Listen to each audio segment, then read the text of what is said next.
Cats and Paul from the locker room. If you haven't already, please make sure to subscribe. We're trying to hit 1,500 subscribers before the end of January. We also started a Patreon, so make sure to check that out down below. Let's get into it. The Boston Bruins have been rumored to get either Bo Horvat, Patrick Kane, and even Jonathan Toews. Now, the last one out of that group, no one's really excited for, and understandably, Jonathan Toews is definitely washed at this point in his career. But let's talk about Kane and Bo Horvat. Let me go into Patrick Kane because I don't think he really is a fit for the Bruins, and that might sound crazy, but I'll give you my explanation for why. Patrick Kane is a 34-year-old right wing. In 32 games played, he has 5 goals, 20 assists for 25 points. I'm not going to completely hold that against him. The team that he is on, the Chicago Blackhawks, is an absolute dumpster fire. He's still phenomenally talented. He's currently making $10.5 million, and he is a UFA at the end of the season. So this would be a pure rental, very similar to the Bo Horvat situation that I'll talk about in a second. Why I don't think this will fit is, will Patrick Kane accept a role in a third-line slot with Taylor Hall, Charlie Coyle, and assuming Frederick would get bumped down, then you have Kane on that line. Throwing out the cap situation, because cap can manipulate in certain ways. Let's just say the cap fits. Is Patrick Kane going to accept that role? Are you going to break up Zacha, Krejci, and Pastrnak have been doing well? No, that wouldn't make much sense. Marchand, Bergeron, and DeBrus, they've been doing phenomenal. Do you break that up? No. So then that kind of lies putting Patrick Kane on a third line. Now, would that make your depth absolutely tremendous?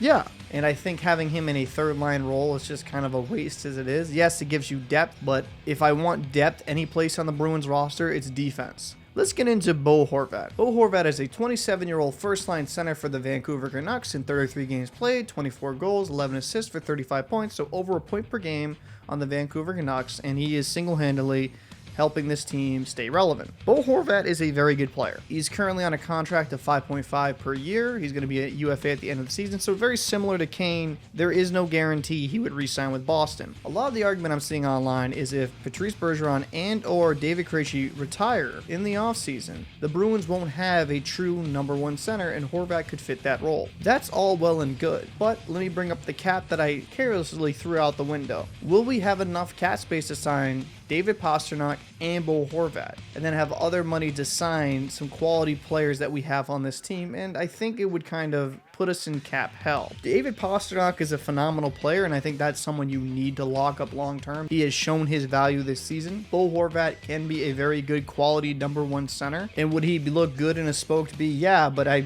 believe he'd be wanting to get paid in this offseason. Unless he's willing to take somewhat of a discount to come to Boston to compete and win a Stanley Cup, I just don't see how the numbers would work in that situation. Also, in this trade, the Canucks aren't just going to hand Bo Horvat over to the Bruins. They're going to have to give up prospects like Lysell, maybe Beecher, and probably some future draft capital to entice the Canucks to even pull the trigger on this deal. I just personally don't see a deal that makes sense. The Bruins, at some point, you can't just destroy your future to win now. Our prospect pool, while Providence Bruins have done well, isn't considered an elite prospect pool. We have a bunch of solid prospects, but nobody that we view as a potential superstar. Hopefully I'm wrong about that, but I'd rather keep the quality prospects we have than just trade them for a pure rental for one final cup run. Because these players are getting older on the Bruins rosters, and if we don't infuse youth into the lineup, we could get very bad very quickly. The main reason why I don't think the Bruins need to make an addition is, look at how they're doing on the season. In 33 games played, 27 wins, 4 losses, and 2 overtime losses for 56 points, leading the NHL. At some point, you just look at the lineup and say, let's not touch it because it's working perfectly fine. Again, I will reiterate this. You have Taylor Hall on a third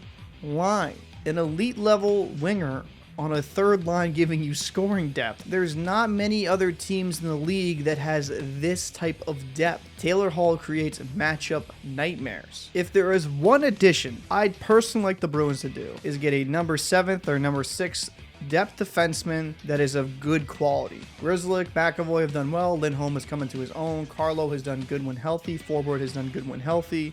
Clifton has kind of, I feel like, taken that next step in that maturation process and just become that defenseman that some people thought he could when he was playing at Providence. The D-core for the Bruins is good, but the one worrisome thing is guys like Carlo, I am worried if they can stay healthy. So adding a good 7th defenseman would be key. We thought Strawman could be that guy, but it just turned out not to be the case. Jacob Zorberl just hasn't taken that next step and does not look that good this year. He looked promising last year before he got hurt, but I don't know, it's just not working out. So maybe adding a 6th or 7th depth defenseman. That's all I would be looking to do with this trade deadline, because what are you going to improve? The offense? No. Playing great. Defense? Solid. Goaltending? No. Linus Ullmark is the best goaltender in the NHL. On 23 games played, 1.94 goals against, 936 save percentage, and 19-1 record.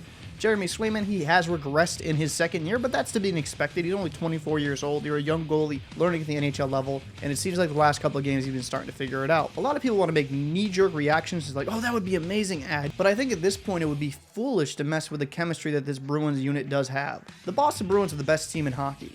Would bringing Kane and Horvat help with the talent and bring more depth? Absolutely. But a true question I have to ask, is it truly needed?